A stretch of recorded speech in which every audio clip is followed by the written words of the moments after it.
Amém. Você que está nos assistindo, abra sua Bíblia, Romanos capítulo 1. Nós iniciamos hoje essa jornada pelo livro de Romanos, capítulo a capítulo, durante as quartas-feiras, né? Vamos ler inicialmente versos 1 a verso 4, depois nós vamos andar aí por esse texto. Paulo, servo de Cristo Jesus, chamado para ser apóstolo, separado para o Evangelho de Deus, o qual foi prometido por ele de antemão, por meio dos seus profetas nas Escrituras Sagradas, acerca de seu filho, que, como homem, era descendente de Davi, e que, mediante o Espírito de santidade, foi declarado Filho de Deus, com poder, pela sua ressurreição dentre os mortos, Jesus Cristo, nosso Senhor. Deus e Pai, pedimos nessa hora tua direção, ó Deus, a tua sabedoria, o teu poder sobre as nossas vidas. Nos abençoa no início desse estudo para já compreendermos a visão desse livro e caminharmos nessa jornada, entendendo a intenção, ó Deus, do teu Espírito Santo ao inspirar teu servo Paulo a escrever esta carta à igreja em Roma, Senhor. Seja gracioso conosco, nos abençoa, Deus. Eu me coloco também em tuas mãos para que o Senhor me use nessa noite. Sejamos, ó Deus, edificados por Ti. Fica conosco, nós oramos em nome de Cristo Jesus, que os santos digam amém. Pode se assentar, em nome de Jesus.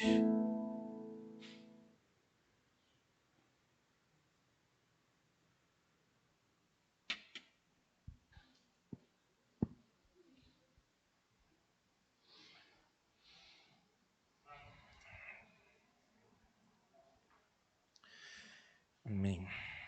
Eu queria mais uma vez ler esse texto e ir até o versículo 7, que é nosso primeiro trecho inicial. Paulo, servo de Cristo Jesus, chamado, e aqui servo em algumas traduções aparece como escravo, né? Não sei se na sua está escravo, tem alguém que está escravo de Cristo Jesus? Nenhum de vocês? Nenhuma tradução? Não? Tem algumas traduções que aparece escravo. Bem, tá bom, mas essa palavra servo aqui tem o mesmo significado de escravo. Chamado para ser apóstolo, separado para o Evangelho de Deus, o qual foi prometido por ele de antemão por meio dos seus profetas nas Escrituras Sagradas acerca de seu filho, que, como homem, era descendente de Davi, e que, mediante o Espírito de santidade, foi declarado Filho de Deus com poder pela sua ressurreição dentre os mortos, Jesus Cristo, nosso Senhor. Por meio dele e por causa do seu nome, recebemos graça e apostolado para chamar, dentre todas as nações, um povo, para a obediência que vem pela fé. E vocês também estão entre os chamados para pertencerem a Jesus Cristo. A todos os que em Roma são amados de Deus e chamados para serem santos. A vocês, graça e paz da parte de Deus, nosso Pai, do Senhor Jesus Cristo. Essa é a primeira sessão dessa carta de Paulo. Eu já queria dizer o seguinte: era muito comum essa coisa de escrever cartas naquela época, né? Escreviam-se cartas para diversas finalidades, a maioria propósitos pessoais ou até de negócios. A maioria das cartas eram breves, tinham cerca de 87 palavras. A gente vê que Romanos, além de ser uma carta longa, é a maior carta de Paulo, que Paulo escreve. Ela tem na faixa de 7.100 palavras. Ou seja, uma carta que foge totalmente aos padrões daquela época. E uma carta especial por ter esse conteúdo mais longo, né? Naquela época as cartas eram escritas em papiro. Então, só a nível de conhecimento, uma carta como essa que Paulo escreveu, o custo do papiro, daquele papel, e o trabalho envolvido, porque não foi Paulo que escreveu, ele ditou para alguém, depois a gente vai falar sobre esse homem, que escreveu isso para ele, aproximadamente tem um custo, trazendo já para nossa moeda, os dias de hoje, teve um custo de aproximadamente R$10.000, só para escrever essa carta.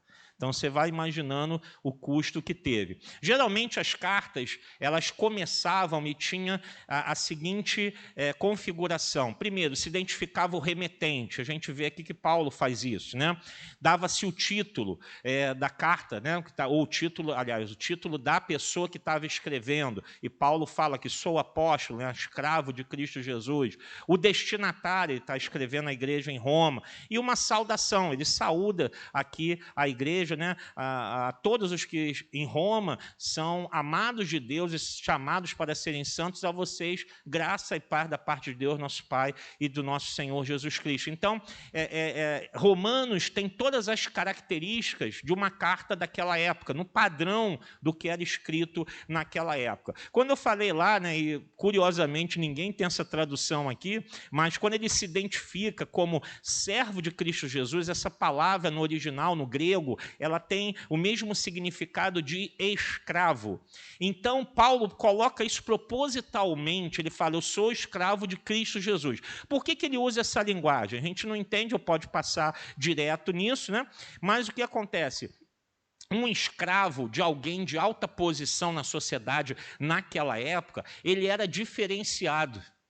Por ser um escravo de uma pessoa de alta posição, ele gozava de um status maior na sociedade, mesmo sendo escravo. E, às vezes, tinha um status social maior até do que uma pessoa livre, só pelo fato de ser um escravo de alguém importante. Gozava de um status maior, autoridade e liberdade. Então, Paulo usa isso propositalmente para mostrar só, eu sou escravo de quem? Está escrito aí de quem, irmãos? Servo ou escravo de Cristo Jesus. Então, o que ele fala? Cristo, né, é Deus, é o que está acima de todos. Ele coloca essa comparação como se fosse na sociedade. Eu sou escravo de alguém de alta posição. Ou seja, como toda carta, ele se identifica, ele coloca quem ele é, ele apresenta as suas credenciais e a autoridade que ele tem para escrever a carta. Então, não é qualquer um que está escrevendo, é Paulo. Quem é Paulo? Escravo de Jesus Cristo, servo de Jesus Cristo. Então, ele tem essa autoridade dada por ele para escrever. Paulo vai usar muito aqui a palavra chamado e separado, né? Fui chamado, separado. Ele usa isso no sentido mesmo, olhando para o Antigo Testamento. Israel, os profetas, que também foram chamados e separados por Deus. O Israel para ser o seu povo, os profetas para serem a voz de Deus ao seu povo. Então, assim também, ele foi chamado e separado. Então, ele coloca a mensagem dele dizendo, olha, foi Deus que me chamou. Deus não chamou os profetas, Deus não chamou Israel, Deus também me chamou, eu fui separado para isso também. Algumas curiosidades sobre a cidade de Roma, para a gente entender esse cenário e ver por que Paulo está escrevendo algumas coisas, a gente vai levar isso daqui para frente em todos os capítulos. Os judeus na cidade de Roma, Roma era a capital do império, todo mundo sabe disso. Na época, habitava mais ou menos cerca de 1 milhão de pessoas em Roma, em redondezas. 5% da população que habitava em Roma era constituída de judeus. Então, não eram poucas pessoas. Paulo tinha ali uma plateia, um auditório, ouvintes com um número expressivo de pessoas. Então, ele está escrevendo isso visando a todo esse grupo de judeus que está lá, porque ele quer pregar o evangelho.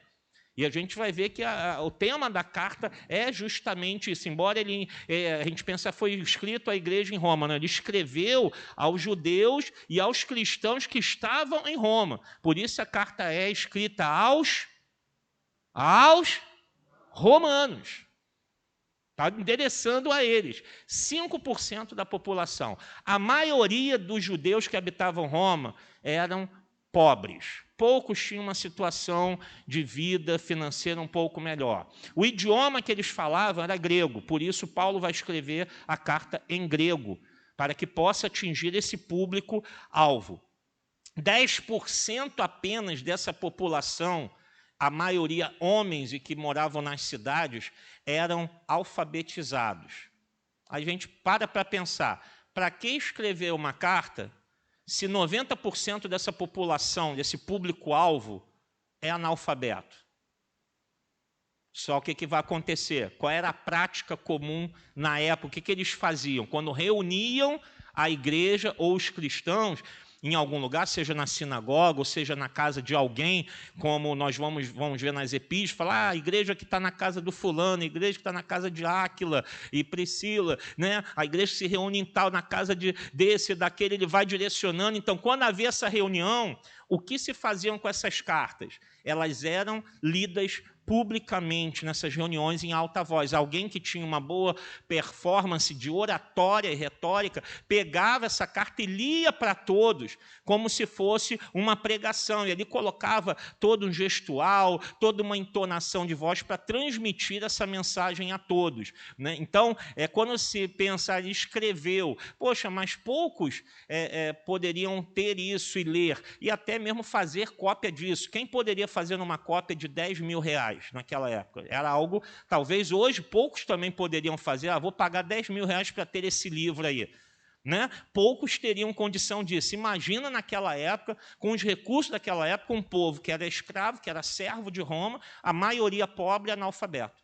Então, o que se fazia? Registrava-se a carta, botava isso por escrito, mandava para aquela igreja, aquele local, para aquela cidade, e alguém lá publicamente na reunião ia lendo isso para que eles pudessem aprender aquilo que estava sendo transmitido pelo apóstolo. Tá? A igreja em Roma, a gente sabe bem disso, mas é sempre bom lembrar, não foi fundada por Pedro. Amém? Tá? Então, aquela coisa que, foi Pedro que fundou a igreja em Roma. Isso aí é uma tradição católica que não tem nenhum indício de confirmação. Tampouco há indício de confirmação de que Paulo seja o fundador da igreja em Roma. Se não foi Paulo nem foi Pedro, quem foi? Ninguém. Simplesmente cristãos convertidos da Ásia e de outros lugares foram para a capital Roma, lá se encontraram, foram se reunindo nas sinagogas, que tinham diversas, a gente falou isso lá no livro de Atos, tinham muitas sinagogas, e ali reunidos começaram a servir ao Senhor Jesus, e a mensagem foi se alastrando também. Então, era uma coisa ainda informal, grupos ali habitando, né? E Paulo, sabendo desse grupo, talvez por alguém que tivesse se convertido com ele em alguma das cidades por onde ele passou em suas viagens missionárias, ele escreve a carta direcionando a esse grupo que está lá, que talvez ele recebeu a notícia, está crescendo, tem muitos cristãos aqui, estão chegando cristãos, outros estão se convertendo aqui à mensagem do Evangelho. Então, Paulo vai escrever para esse grupo. Então, nenhum dos dois tem essa... Né? Paulo até fala disso, eu não semeio em terreno alheio. Bem, a carta aos Romanos ela foi escrita por volta do ano 58 a.C. Quando ela foi escrita? Perto do final da terceira viagem missionária de Paulo. Então, quando a gente vai ver lá, a terceira viagem missionária, ele está perto de terminar, ele vai parar na cidade de Corinto. Isso está lá em Lucas. Ele para na cidade de Corinto e fica aguardando os donativos para os pobres judeus da Palestina, da Judéia. Então, ele se encarrega de levar, ele quer ir para Jerusalém. Então, ele fala, eu vou levar as doações para a igreja lá na Judéia. Então, ele fica em Corinto. Enquanto ele aguarda o recolhimento dessas doações, ele vai escrever a carta aos romanos, né? Ele fica hospedado na casa de Gaio, e é lá que ele vai fazer escrever e ditar, na verdade, a carta aos romanos. Quem escreve, quem coloca isso no papel ou no papiro, é um homem chamado Tércio. Ele que vai ali, né, Paulo vai ditando para ele, estima-se que se Paulo tivesse ficado, talvez, direto, a gente não sabe, se ele de repente ficou direto ditando a carta, ele deve ter levado cerca de 11 horas só para poder narrar toda a carta aos romanos e Tércio ali escrevendo, né? Talvez eles tenham dado paradas e isso tenha levado mais tempo. Uma das coisas que a gente vai ver que marcam a carta aos romanos é o uso da retórica, só que Paulo usa uma retórica em forma de discurso. Então, quando a gente lê, não só a carta aos romanos, mas a maioria das cartas de Paulo, a gente vai ver parece que Paulo está pregando ao povo. Parece que ele está falando diretamente com o povo e alguém está ali escrevendo. Então, é uma qualidade que a gente acha, na verdade, ele estava lá em Corinto, ele não estava na igreja, não estava lá em Roma, ele estava em Corinto, e ele está ditando isso para Tércio, mas ele está falando de tal forma que dá a entender que ele está pregando para o povo, que ele está conversando, e falando, olha isso, até pela introdução aqui a gente viu, ele está falando, Paulo, né, escravo de Cristo, isso e tal, ele usa um linguajar, uma retórica, mas que dá a impressão de um discurso feito ao vivo, né, ali para todos. Mas qual o foco que Paulo vai usar, até mesmo pela sua formação teológica? Ele vai usar um foco na exposição bíblica. Então, a gente vai ver que Paulo ele vai descortinar o Evangelho, vai descortinar as Escrituras e vai pegando os textos bíblicos para explicar a sua mensagem que ele está transmitindo aqui. Bem, nós falamos que lá em Roma tinham várias pessoas. Tinham judeus que se converteram ao cristianismo. Só que esse grupo de judeus, o que acontecia? Eles batalhavam, né, e brigavam para que houvesse a observância da lei. Bem, nós temos que observar a lei. Não, sim, nós convertemos a Cristo, mas a gente não pode abandonar a circuncisão, não pode abandonar as leis, rituais, a gente tem que manter isso tudo, porque é a nossa cultura. Nós somos judeus, então vamos manter a nossa cultura. Mas tudo bem, Cristo realmente é o Messias, está legal. Só que também nesse grupo haviam os gentios que se converteram. Não só romanos, mas de outras etnias. Ou seja, não era judeu, era gentio. Né? Os judeus consideravam gentios todos que não eram judeus. Eles se convertem. Mas o que acontece? Eles começam a olhar assim... esse negócio, poxa, mas tem que me circuncidar?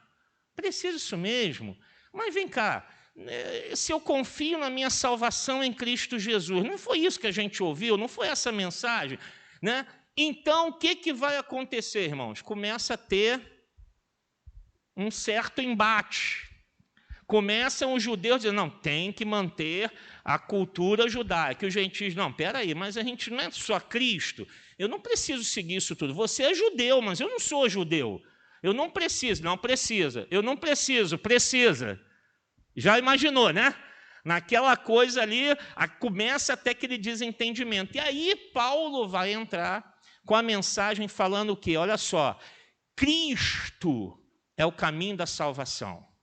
E a circuncisão e a lei agora, através do Espírito Santo, são feitas no coração, no interior do ser humano. Então, Paulo está entrando nesse debate entre esses dois grupos, e esse é o propósito maior dele. Ele sabe que está vendo essa divergência entre judeus e gentios, ele entra dizendo, para tudo. A lei e a circuncisão agora é no coração, e é Cristo. Então, vocês têm que olhar para isso, ele que é o caminho da salvação. Então, o seu propósito ao escrever Romanos é mostrar e deixar registrado o quê? A teologia do Evangelho. Paulo já vem pregando há 25 anos o Evangelho de Cristo Jesus por tantas e tantas cidades, rodando o mundo, só que ele não tem por escrito o Evangelho de uma forma teológica. Ele vai fazer isso justamente com Romanos. Ele vai começar a destrinchar o que é o Evangelho, o que é a salvação, como ela ocorre de uma maneira bem teológica, com bases teológicas, para que pudesse dirimir toda e qualquer dúvida e corrigir esses problemas que estavam havendo entre judeus e gentios. Para que não houvesse mais dúvidas, olha, está aqui. Tá, o que a gente tem que fazer? Leia, tem uma carta que ele escreveu aos romanos, e certamente naquela época também as cartas circulavam para outras igrejas, faziam cópias. Então, temos uma dúvida sobre salvação, o que a gente vai fazer? Vamos ver o que Paulo escreveu lá, a igreja em Roma. Está lá escrito. Então, esse é o propósito que Paulo está defendendo, não só a teologia, mas dirimir esses problemas. Qual o tema da carta aos romanos? Cristo é a justiça de Deus. Deus manifesta e revela a sua justiça. De que forma? Através de Jesus Cristo. Ele é a solução do pecado. De que forma isso acontece? Como eu resolvo o problema do pecado? Pela fé em Jesus Cristo. Então, Paulo vai discorrer nessa carta de forma teológica, defendendo essa tese de que Cristo é o caminho da salvação. Através da fé nele, como filho de Deus, eu soluciono, eu tenho o problema do pecado na minha vida, só pode ser resolvido assim. Então, Paulo vai trazer isso porque estava sendo um dos embates entre judeus e gentios. Você é gentio, não, mas aí você não vai, o pecado não é resolvido, tem que ter isso, tem que... Não precisa, não precisa. Paulo vai entrar nessa briga. Qual a sua mensagem? Todos estão condenados. Então, Paulo vai entrar e falar, judeus, vocês estão condenados. E os gentios também estão condenados. Não adianta um ficar olhando e acusando o outro. Porque os judeus falam, nós somos o povo de Deus, nós fomos eleitos pelos seus gentios. Não. E os gentios falam, não, peraí, nós fomos alcançados por Deus, vocês rejeitaram a mensagem. Então estava a briga, um querendo acusar o outro quem era o melhor, quem tinha menos pecado. Paulo entra com a mensagem em Romanos dizendo, todos pecaram, todos desagradaram a Deus. Todos estão condenados. Como eu vou resolver esse problema da condenação? Através da justificação pela fé. Então, desde o início aqui, a gente já viu nesses primeiros 7 versículos aí falando a fé.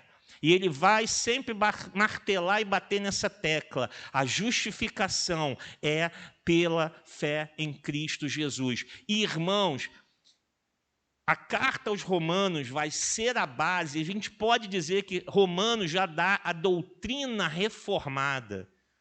Então, os reformadores, né, que lideraram o movimento da reforma contra a Igreja Católica, ou para reformar a Igreja, base em Romanos.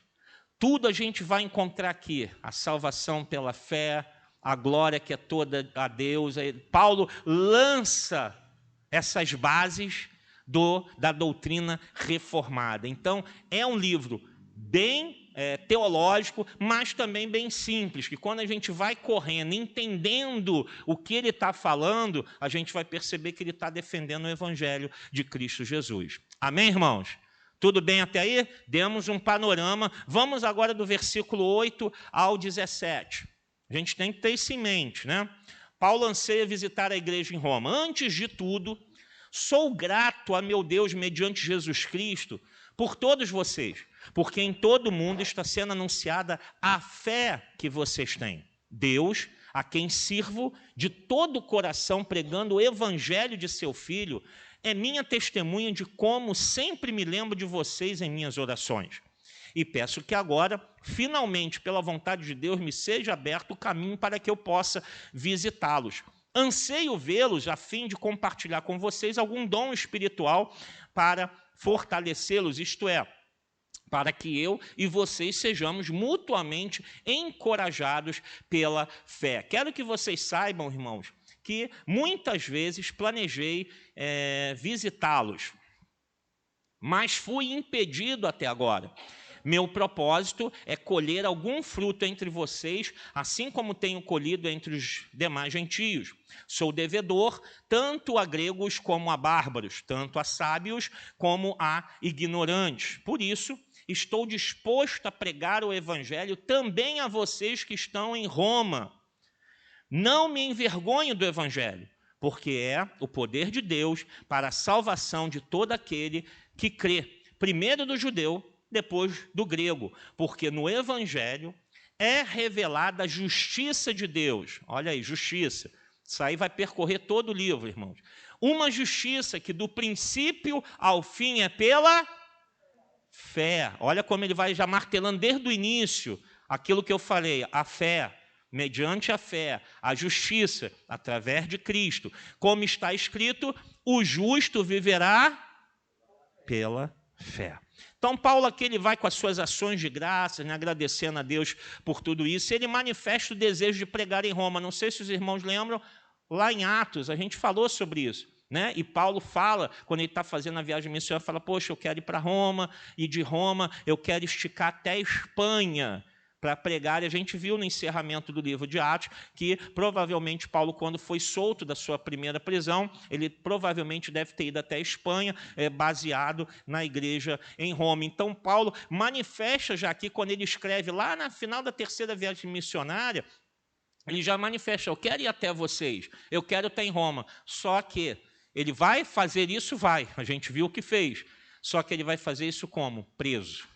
Ele é preso lá em Jerusalém, é julgado, fica lá um tempão, aí transfere, ele apela para César, porque ele vê que realmente não tem saída, então apela para César. E para César ele é levado até Roma, e é aí que ele vai ter realmente seu desejo de ver os irmãos em Roma, né, de conhecer esses amados irmãos, que já o conheciam pela carta, né, alguns talvez até pessoalmente, como eu falei, talvez já tenham sido convertidos por ele em algumas das cidades por onde ele passou, mas muitos não o conheciam. Ele vai ter o privilégio agora de poder estar ali e pregar isso. Paulo lança aqui nesses versículos que a gente viu a tese e o argumento que ele vai desenvolver durante o livro.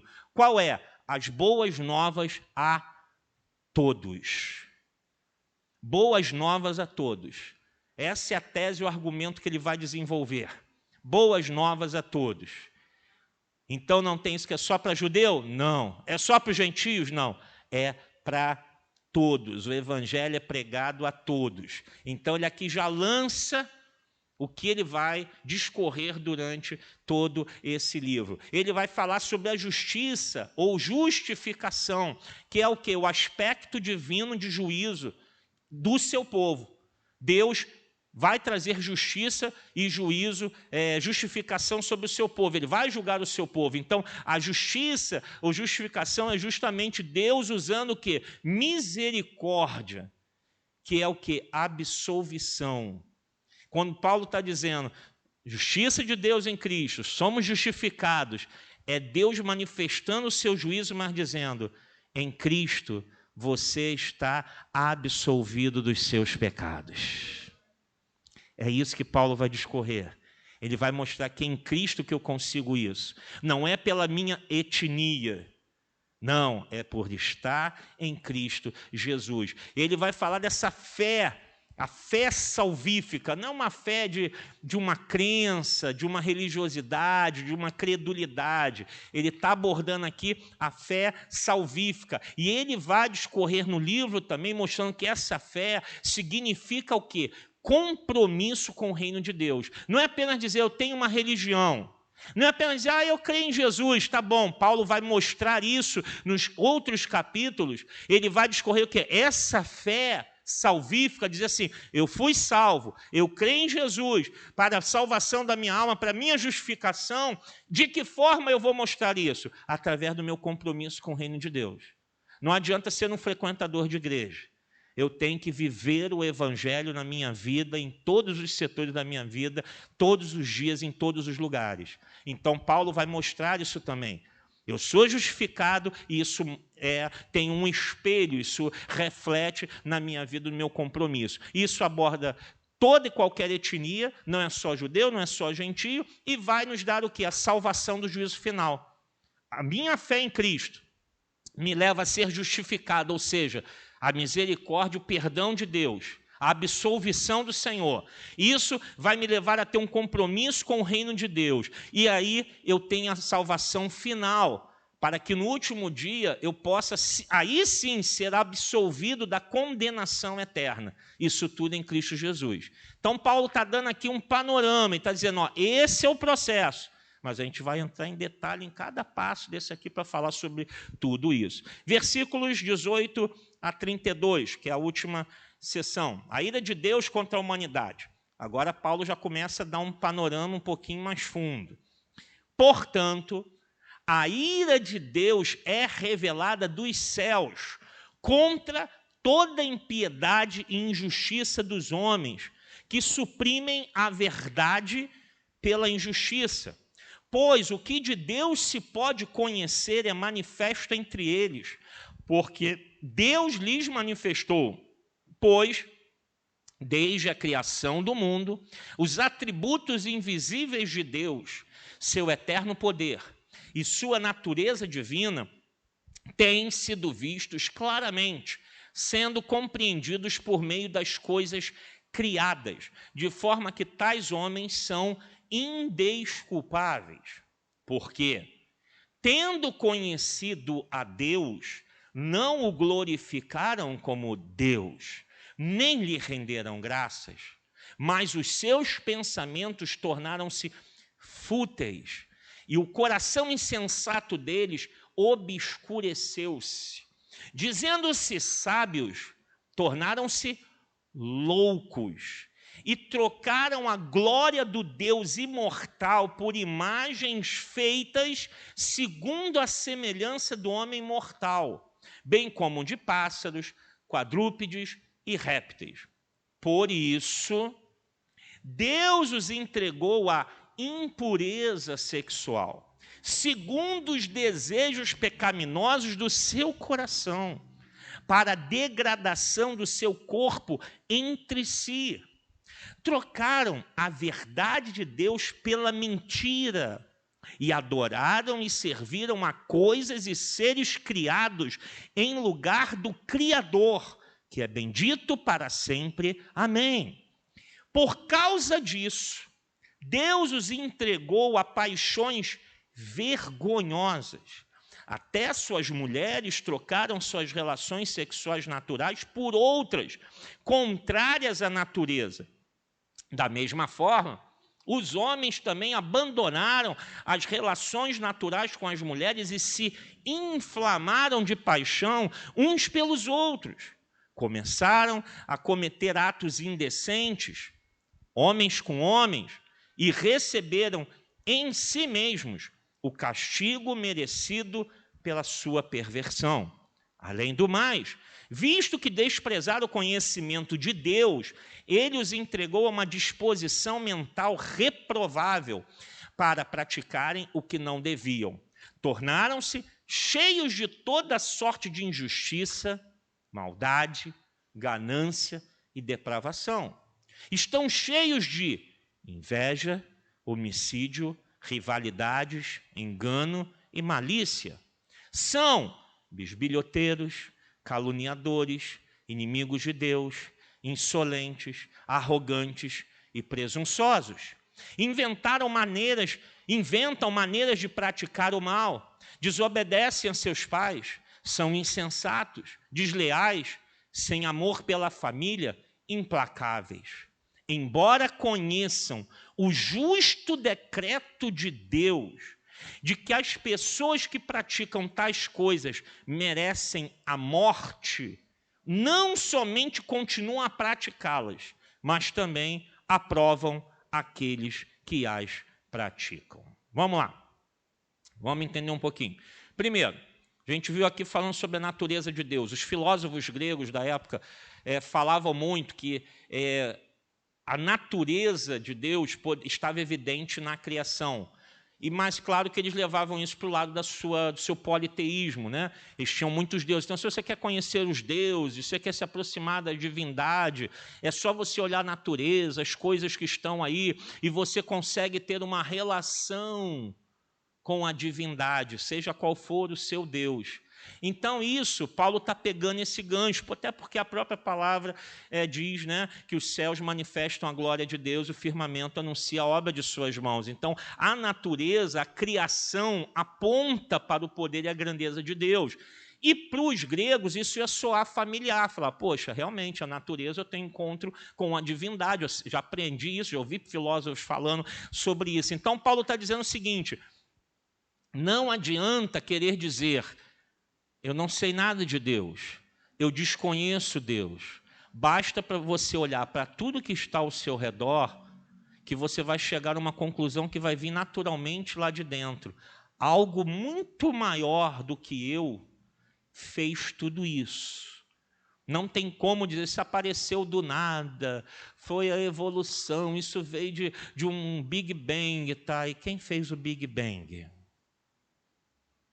Ah, mas foi não sei o que um meteoro, tá? E quem fez o meteoro? Não tem como, não adianta, por mais que qualquer cientista queira apontar alguma coisa do como foi feito, quem foi a origem disso? Não tem jeito. Então, Paulo está falando que, olha, tudo aponta para Deus. Só que o que fez o ser humano? Paulo está dando panorama, está preparando para o capítulo 2. Né? Ele dá o panorama do quê? Da idolatria. O homem abandonou Deus, abandonou a imagem de Deus, o Deus Criador, Deus Todo-Poderoso. Ele se virou quando falava, nada, esse negócio de Deus, nada. Eu vou fazer aqui o meu Deus. Esse aqui é o meu Deus. Aí ele fez uma imagem. Ele vai falar, fez uma imagem de animais, de um ser humano. O homem se volta para Deus, volta contra Deus, e ele vai abandonar, ele vai distorcer a verdade do caráter divino. Então ele para de olhar para Deus e vai olhar para uma imagem. Ele não adora a Deus, mas ele adora uma imagem. Ele não presta culto a Deus, mas ele cultua uma imagem. E quando a idolatria entra no coração humano, ele distorce o caráter divino. A idolatria distorce a humanidade conforme Deus a criou. Vai distorcer a sexualidade humana, e a gente vai entrar já nisso. Então, só traz problema. A idolatria é a causa maior de tudo que o homem está sofrendo, porque o homem se volta contra Deus e diz, Deus não, eu vou seguir outra coisa aqui, vou seguir os meus deuses, vou criar a minha fé. Para os judeus, a idolatria era o estágio pecaminoso final.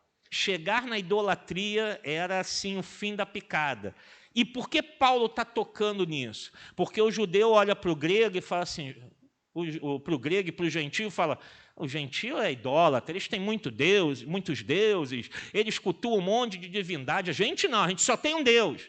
Só que Paulo está tocando uma ferida também, fazendo os judeus convertidos se lembraram, lá atrás, vocês foram rejeitados, os nossos antepassados foram rejeitados por causa da idolatria. Por abandonar o verdadeiro Deus, é que o homem se perde no seu caminho. E o que Paulo está dizendo aqui? Deus vai fazer justiça, então, já que o homem se opõe a Deus e abandona a Deus, Deus entrega à humanidade a depravação. A depravação humana é um sinal da ira de Deus pelo homem ter abandonado o Criador. E aí isso vai entrar em vários aspectos. E o que eu vou falar aqui era o que acontecia naquela época. Ideologia de gênero. Isso não é novidade. As crianças na Grécia já eram ensinadas desde pequenas. Homem pode ficar com homem, mulher pode ficar com mulher. Isso é normal na nossa sociedade. As crianças já eram preparadas desde pequenas. Depravação humana por causa da idolatria. Prostituição, principalmente para o gentio, para os gregos e outros mais, isso era natural.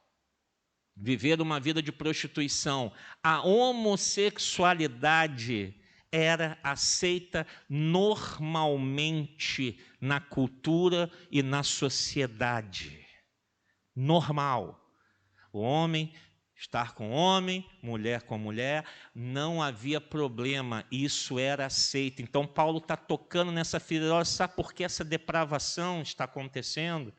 Porque vocês deixaram a idolatria entrar na vida de vocês. O abandono de Deus leva a isso. E até pedofilia. O que acontece, irmãos? Porque crianças, ao nascerem, eles davam prioridade ao sexo masculino. Então, muitas meninas eram mortas quando nasciam. O que vai acontecer? Tem menos mulher na sociedade. E aí os homens aconteceu o que para casar? Demorava mais. Então, o que os homens faziam? Para satisfazer os seus desejos, pegavam meninos, adolescentes, jovens, homens com homens e a própria prostituição. Isso era normal. Então, Paulo está mostrando, olha, esse cenário, não adianta só acusar, isso aí vem do quê? Da idolatria que Deus fala, eu entreguei as paixões, eu deixei que isso acontecesse.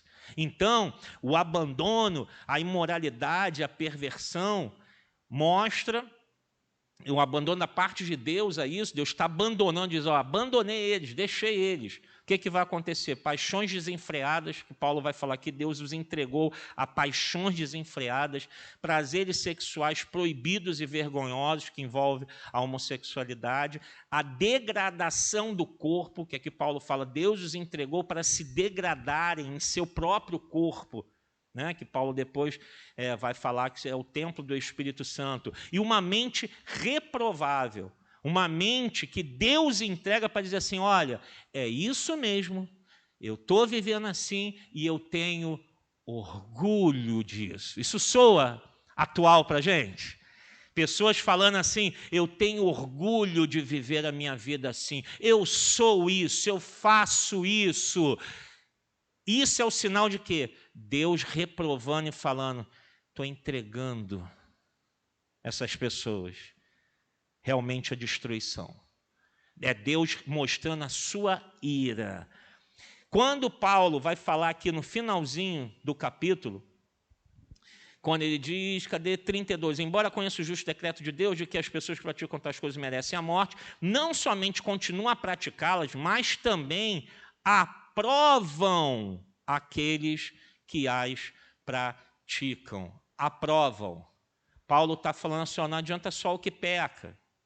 Aquele que aprova, aquele que concorda, pode não estar fazendo a mesma coisa.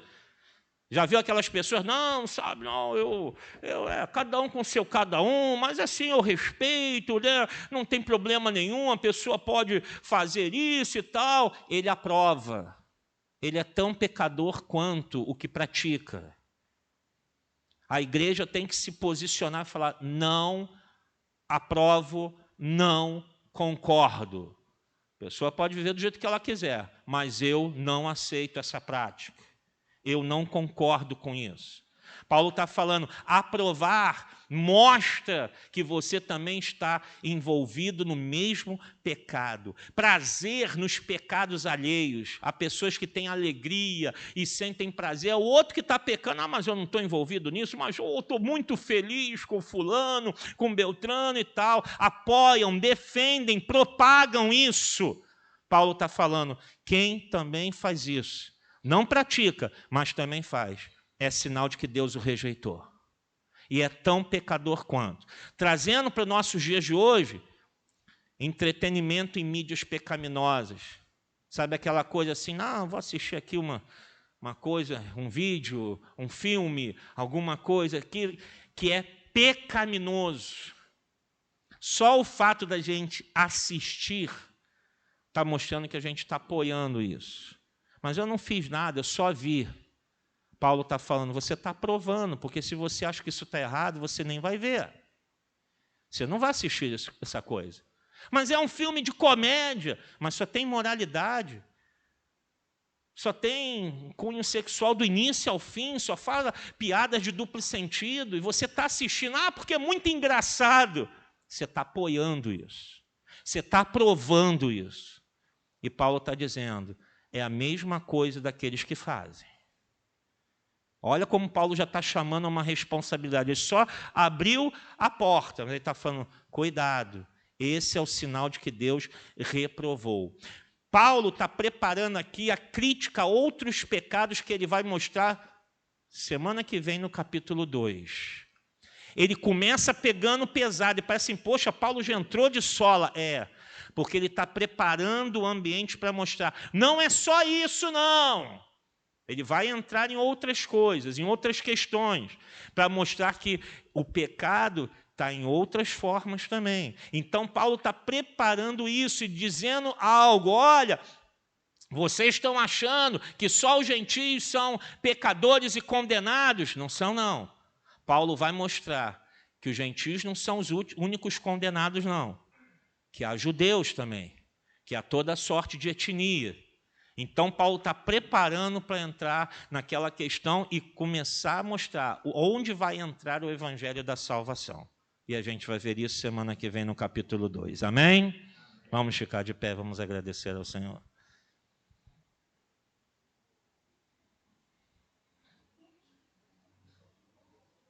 Meu Deus, te agradecemos pela tua palavra